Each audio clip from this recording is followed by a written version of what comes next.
Morning बच्चों, कैसे हैं आप। टेक्नो शिक्षा आज आपके लिए आपकी क्लास 11th का चैप्टर 2 का पार्ट 4 लेके आया है। यानी आज हम इसका चैप्टर 2 फिनिश करने जा रहे हैं। तो ये आपकी इस साल का पहला चैप्टर था, क्योंकि फर्स्ट चैप्टर तो इस साल आपके सिलेबस में आ नहीं रहा, तो उसको हमने इस साल अभी नहीं कराया है।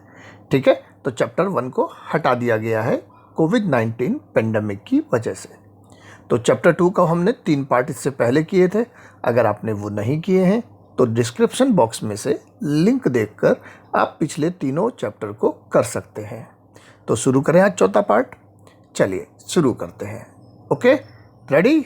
आइए, मैंने कहा इस चैप्टर का नाम है क्या, राइटिंग एंड सिटी लाइफ, यानी लेखन कला और शहरी जीवन। और आपकी जो 11th क्लास की बुक है इसका नाम क्या है, themes in world history. Okay, तो हम शुरू कर रहे हैं इसका राइटिंग एंड सिटी लाइफ। इस पार्ट में मेसोपोटामिया के बारे में बताया गया है। देखिए, ये मेसोपोटामिया का नक्शा, ये इसके यहाँ पे धरोहरें जो हमें वहाँ से मिली हैं। और क्या कहता है, the land between the reverse. Mesopotamia का अर्थ आपको फर्स्ट पार्ट में बताया भी था। ये दो नदियों के बीच की भूमि है ना, एक यूफ्रेट्स एंड टिग्रिस, यानी कि दजला और फरात। ओके, ये आपको टिग्रिस रिवर दिखाई दे रही है। वेरी गुड, ठीक है। ये बेबीलोनिया, सुमेर, ये सारा का सारा हम इसमें पढ़ रहे थे और पढ़ेंगे। आते हैं आगे। मैंने कहा कि इसमें चैप्टर्स को थीम कहा गया है, विषय। तो थीम 2, ये देखिए मेसोपोटामिया का नक्शा आपको और क्लियर इसमें दिखाई देगा। मेसोपोटामिया आज के समय में कौन सी देश है, आज के समय में इसका नाम है इराक। आप जानते हैं सऊदी अरेबिया के पड़ोस में इराक है, ऊपर ईरान, सीरिया है ना, ये हमारा इराक। इसमें मेसोपोटामिया की सभ्यता हुआ करती थी, दुनिया की सबसे पुरानी सभ्यताओं में से एक। देखिए, बेबीलोनिया के बारे में आपको बताया था, ठीक है। उर और उरुक शहर बताए थे आपको। सुमेर, मैंने कहा था सुमेरियन फर्स्ट लैंग्वेज। अकाड आपको बताया था, यूफ्रेट्स नदी और ये टिग्रिस नदी, ये दो नदियां हैं। मैंने कहा था इसको दजला और फरात कहते हैं, टिग्रिस को दजला और यूफ्रेट्स को फरात। तो इन दोनों के बीच में ये मेसोपोटामिया है। तो इन दोनों नदियों के बीच की भूमि, ये दोनों नदियां आ रही हैं, तो जिसकी वजह से ये मेसोपोटामिया फला फूला। ठीक है, ओके। देखिए, आज जो मिस्र में है वो है नील नदी। तो नदियों के किनारे ही सभ्यताएं पनपती हैं, जानते हैं ना।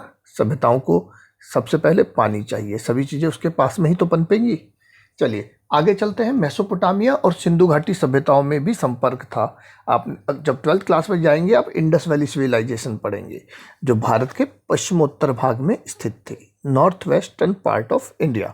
और यहाँ से यहाँ व्यापार होता था, ठीक है, मेसोपोटामिया से इंडस वैली में। मैंने कहा क्या है, अब जो हम टॉपिक आज पढ़ेंगे इसमें उसका नाम है पशुचारक क्षेत्र में एक व्यापारिक नगर। और कौन सा नगर, मारी। आज हम मारी शहर के बारे में पढ़ेंगे। A trading town in a pastoral zone, Mari. देखिए, आपको ये मेसोपोटामिया में मारी शहर दिखाई दे रहा है। ये रहा मारी। यूफ्रेट्स नदी ये रही, इस यूफ्रेट्स नदी के अपस्ट्रीम पर ऊपर ये मारी शहर है। ये टिग्रिस, ये यूफ्रेट्स। मैंने कहा इसके बीच में कौन सा था, ये पूरा मेसोपोटामिया सभ्यता जो पनपी थी। ठीक है, समझ आई सभी को। चलते रहें। वेरी गुड, चलते हैं आगे। मारी शहर, देखिए इसमें आपको मारी का बड़ा बड़ा मानचित्र भी दिखाई दे रहा है। ओके, समझ आ रहा है सभी को। मारी, और आप लेफ्ट नीचे की तरफ देखेंगे तो आपको दिखाई देगा उर और उरुक। ठीक है, इधर उर और उरुक इधर थे आपके। ओके, सुमेरियन पार्ट था ना, मैंने बताया था दक्षिणी भाग। मारी ये रहा आपका यूफ्रेट्स नदी के, मैंने कहा अपस्ट्रीम पर स्थित। चलिए आते हैं इसमें, शुरू करते हैं इस टॉपिक को। टॉपिक का नाम मैंने कहा था कौन सा, पशुचारक क्षेत्र। ठीक है, मारी, पशुचारक क्षेत्र में एक व्यापारिक नगर मारी। आओ देखिए क्या है इसमें। 2000 ईसा पूर्व के बाद मारी नगर शाही राजधानी के रूप में खूब फला फूला। क्या कहता है ये, after 2000 BCE the royal capital of मारी फ्लोरिस्ड। 2000 ईसा पूर्व, 2000 ईसा पूर्व मैंने कहा आज 2020 है ईसवी, तो 2020 साल पहले जीरो था और उससे 2000 साल पहले था 2000 ईसा पूर्व, यानी ये लगभग 4000 साल पुरानी बात कर रहा है। मारी नगर किस तरह फला फूला, शाही राजधानी, उसको रॉयल कैपिटल बना। मारी is located on the upstream of the Euphrates. मैंने कहा मारी फरात नदी की ऊर्ध्वधारा पर स्थित है। ठीक है, आपको भी नक्शे में दिखाया भी था मैंने, उसके अपस्ट्रीम पर कौन सा शहर है, Mari. Here agriculture and animal rearing used to go together. यहाँ पर खेती और पशुपालन साथ साथ चलते थे। मारी हैड बोथ फार्मर्स एंड पेस्टोलिस्ट। कहता है मारी यहाँ पर किसान और पशुचारक दोनों तरह के लोग रहते थे। But most of the territory was used for pasturing sheep and goats. लेकिन प्रदेश का अधिकांश भाग भेड़ बकरी चराने के लिए ही काम में लाया जाता था। अधिकांश जगह में क्या किया जाता था, भेड़ बकरियों को चराने का काम किया जाता था। चरवाहे यानी गडरिया, गडरिए यानी कि शेफर्ड्स। ओके, जो भेड़ बकरियों को चराते हैं उन्हें हम गडरिए कहते हैं ना, तो ये अधिकांश लोग गडरिए थे। ये देखिए आपको दिखाई दे रहा है किस तरह इन पहाड़ी ढालों में बकरियों को पालन किया जाता है। ठीक है, भेड़ बकरियां। कहता है herders need to exchange young animals, cheese, leather and meat in return for grain, metal, tools etcetera. पशु चारकों को जब अनाज, धातु के औजार आदि की जरूरत पड़ती थी तो वे क्या करते थे, मैंने कहा ये तो पशु पाल रहे हैं, पर जब इनको अनाज, धातु के औजार आदि की जरूरत पड़ेगी तो क्या होगा, बार्टर सिस्टम, वस्तु विनिमय, एक दूसरे से चीज़ों का अदला बदली करते हैं ना। तो ये क्या करते थे, अपने पशुओं को उनको दे देते थे, या उनका पनीर या चमड़ा या मांस, तो एनिमल प्रोडक्ट्स उनको देते थे और अपनी ज़रूरत का सामान उनसे ले लेते थे, जैसे कि अनाज, मैंने कहा धातु के औजार, कुछ भी इनको चाहिए वो उनसे एक्सचेंज कर लेते थे। ओके, मैंने कहा exchange. Manure of a penned flock is also of great use to a farmer. अब देखिए दोनों को एक दूसरे की जरूरत पड़ती है। कहता है पशुओं के गोबर से खाद बनेगी और वो खाद किसानों के लिए बहुत उपयोगी होगी। समझ आया ना, तो एक दूसरे का दोनों यूज कर रहे हैं। किसानों को फायदा उनके गोबर से घास मिलेगी, जो पशु चारक हैं। कहता है nevertheless there were many conflict between the farmers and the shepherds. फिर भी किसानों और गडरियों के बीच कई बार झगड़े हो जाते थे। ठीक है, इनके बीच कन्फ्लिक्ट्स होते रहते थे। The shepherds often walk through the field to feed their sheep goats thereby damaging the farmers crop. गडरिये कई बार अपनी भेड़ बकरियों को चराने के लिए खेतों से गुजरते थे और वो खेतों के ऊपर से होते हुए चले जाते थे, जिससे क्या होता था, किसान की फसल को नुकसान पहुंचता था। इसलिए इनके बीच कन्फ्लिक्ट होते थे। अपनी भेड़ बकरियों को पानी पिलाने या चराने के लिए वो खेतों के बीच से गुजर जाते थे और किसानों के साथ उनका फिर झगड़ा होता था। गडरिये खाना बदोश होते थे, ये नोमैडिक थे। खाना बदोश जो एक ही स्थान पर नहीं रहते, इधर से उधर, उधर से इधर घूमते रहते हैं। Many times they attacked the farmers and looted them. कई बार ये किसानों पर हमला करते थे और उन्हें लूट लेते थे। Similarly many times the peasant people also stop the path of these पेस्टोलिस्ट।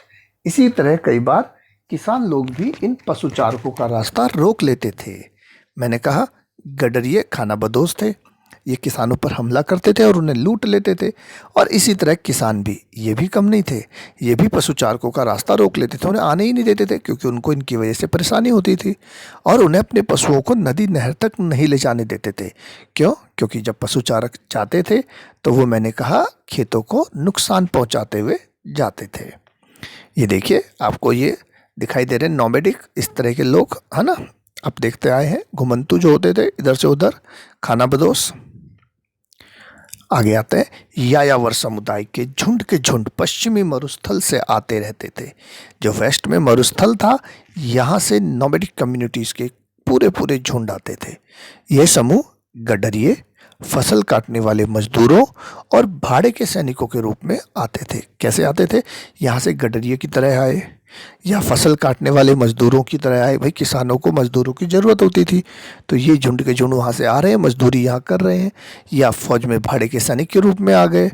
और जब धीरे धीरे ये समर्थ हो जाते थे तो ये वहीं बस जाते थे। आज भी आप देखते हैं दिल्ली शहर या कोई भी मेट्रोपॉलिटन सिटी हो, यहाँ पर सभी राज्यों से लोग आते हैं और नौकरी रोजगार की तलाश में, और जब समर्थ हो जाते हैं वो वहीं बस जाते हैं। ठीक है ना? तो मैंने कहा ये खाना बदोश लोग अकादी, एमोराइट, असीरियाई और अर्मेनियन जाति के थे। Those nomadic people included the Akkadians, Amorites, Assyrians and Armenians race.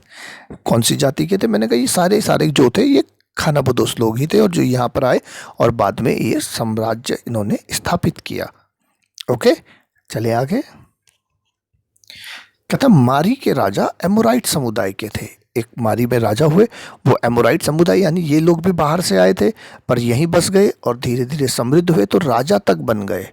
ठीक है, बाहर से आए और आज यहाँ पर राजा तक बन गए वो। तो कहता है मारी के राजा जो थे एमोराइट समुदाय के थे। उनकी पोशाक वहाँ के मूल निवासियों से भिन्न होती थी। वो दूसरे समुदाय से थे तो वहाँ के जो बाकी मूल निवासी हैं, ओके, ओरिजिनल इनहेबिटेंट्स हैं, उनसे उनका ड्रेस डिफर्ड है। और उन्होंने ना तो मेसोपोटामिया के देवी देवताओं का आदर किया, मीन्स उन्होंने अपने देवी देवताओं का आदर किया, उनके जो वहाँ के मूल निवासी हैं उनके देवी देवताओं का आदर किया ही नहीं। ठीक है, उनके देवी देवताओं का आदर नहीं किया, बल्कि स्टेपी क्षेत्र के देवता डैगन के लिए मारी में एक मंदिर भी बनवाया। अपने जो देवता हैं उनके लिए वहाँ पर मंदिर बनवाया और जो उनके देवता हैं उनका उन्होंने आदर ही नहीं किया। कौन से देवता थे स्टेपी क्षेत्र के जो इनके थे? क्या नाम बताया मैंने? डैगन। ओके, तो उसके लिए एक मंदिर बनवाया मारी में। इस प्रकार मेसोपोटामिया का समाज और वहाँ की संस्कृति भिन्न भिन्न समुदाय के लोगों और संस्कृतियों के लिए खुली थी। तो मैंने कहा मारी जो यहाँ पे मेसोपोटामिया का समाज है, क्या हो रहा है? एनरिच हो रहा है, समृद्ध हो रहा है। तरह तरह के लोग यहाँ आ रहे हैं, वहाँ बस रहे हैं, कल्चर से एक दूसरे से मिक्स हो रहा है। तो क्या हो रहा है? और ग्रोथ हो रही है। ठीक है ना? जो मैंने कहा हम सब लोग शहरों में अलग अलग धर्म, अलग अलग जातियों के व्यक्ति साथ में रहते हैं, इससे हमारा कल्चर और एनरिच होता है, समृद्ध होता है। ठीक है ना? तो वही चीज़ यहाँ पर हो रही थी। कहता और इस परस्पर मिश्रण से ही वहाँ की सभ्यता में जीवन शक्ति उत्पन्न हो गई। And the fertility of the civilisation was perhaps due to this intermixture. ये देखिए डैगन इन मेसोपोटामियन स्कल्पचर, ये फिश जो आपको दिखाई दे रही है बीच में, ये इनका डैगन देवता है। ठीक है, ये फिश की तरह का इसको पहनाया जाता था डैगन। कहता है मारी के राजाओं को सदा सतर्क और सावधान रहना पड़ता था। Always had to be alert and careful. Herders of various tribes were allowed to move in the kingdom. मैंने कहा जो ये पशु चारक हैं अलग अलग जनजातियों के, इनको राज्यों में चलने फिरने की इजाज़त तो थी परंतु उन पर कड़ी नज़र रखी जाती थी। बट दे वर वॉच्ड, उनके ऊपर नज़र रखी जाती थी। मैंने कहा था वो आके यहाँ पे लूटपाट भी करते थे ना, इसलिए। correspondence of kings and officials shows how close Shepherd's activities were monitored। राजाओं और अधिकारियों के पत्र व्यवहार से पता लगता है कि किस प्रकार से चरवाहों की गतिविधियों पर कड़ी नज़र रखी जाती थी। ठीक है, इनके लेटर्स मिले हैं जिन लेटर्स के बिहाफ पे हम एक कंक्लूजन निकालते हैं कि इनके ऊपर किस तरह कड़ी नज़र रखी जाती थी। ओके, कहता है मारी is a good example of N urban centre prospering on trade. कहता है व्यापार के बल पर समृद्ध हुआ कौन? मारी शहर। ये एक शहरी केंद्र का अच्छा उदाहरण है कि व्यापार के बल पर ये कैसे धीरे धीरे एनरिच हुआ। मारी सिटी।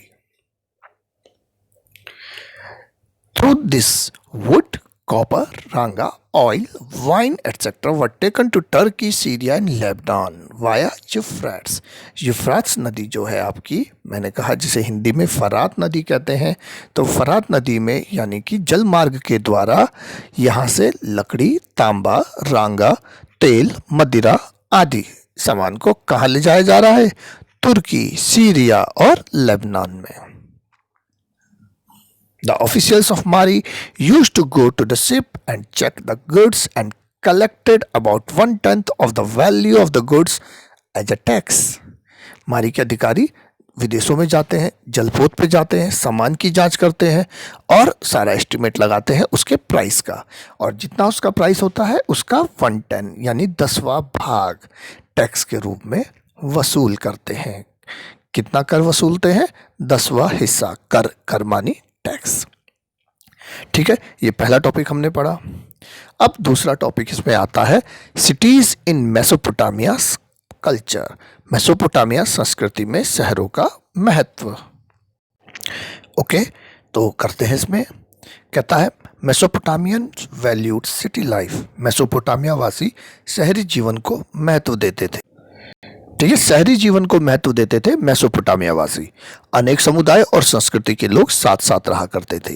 कहता है मेसोपोटामियंस वैल्यूड सिटी लाइफ। उनको शहर का जीवन अच्छा लगता था। People of many communities and culture lived side by side. साथ के साथ रहते थे कौन? अलग अलग समुदाय और संस्कृति के लोग। After cities were destroyed in war they recalled them in poetry. कहता है युद्ध में जब शहर नष्ट हो जाते थे वो अपने शहर को पोएट्री से याद रखते थे, काव्यों से याद रखते थे, कविताओं में याद रखते थे। मतलब वो शहर को प्यार करते थे, उन्हें अपने शहर से प्रेम था। ठीक है, कहता है the most poignant reminder to us of the pride Mesopotamians took in their cities comes at the end of the Gilgamesh epic। गिलगैमिश महाकाव्य के अंत में एक मर्मस्पर्शी वर्णन है जिससे कि हमें पता चलता है कि मेसोपोटामिया के लोगों को अपने नगरों पर कितना अधिक गर्व था, कितना प्राउड था और कितना प्रेम था। This poem was written on 12 tablets. 12 पट्टिकाओं पर यह पोएम लिखी गई है। Gilgamesh ruled the city of Uruk sometimes after एनमार्कर।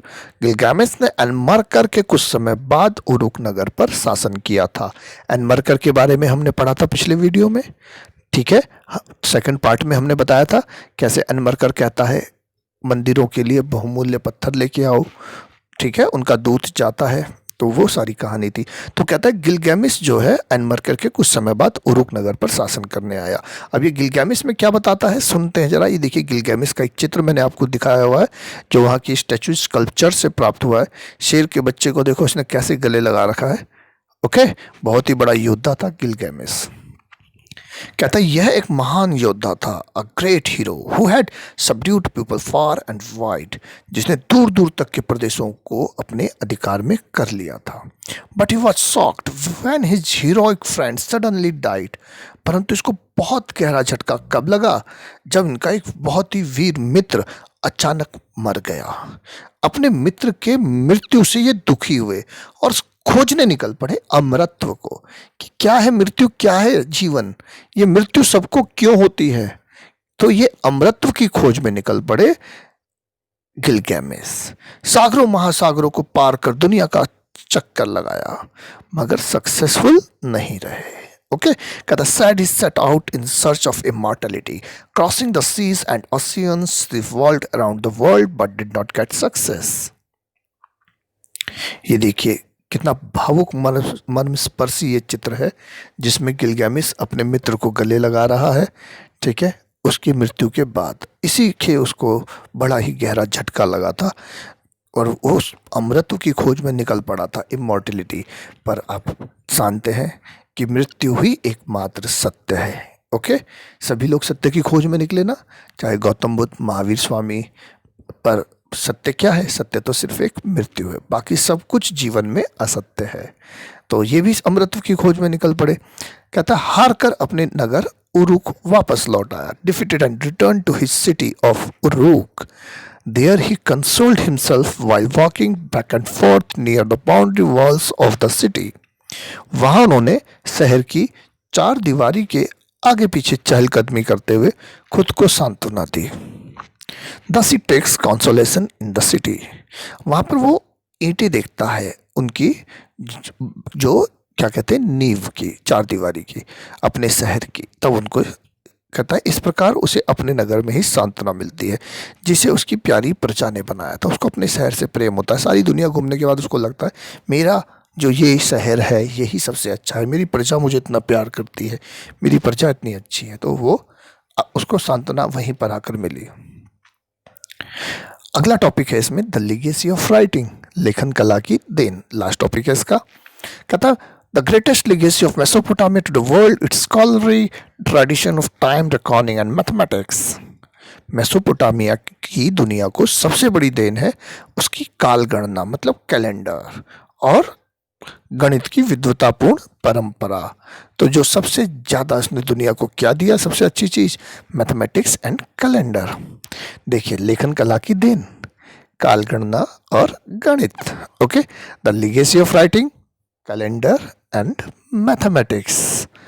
चले, calendar, division of the year into 12 months. एक साल को इन्होंने 12 महीनों में विभाजित किया।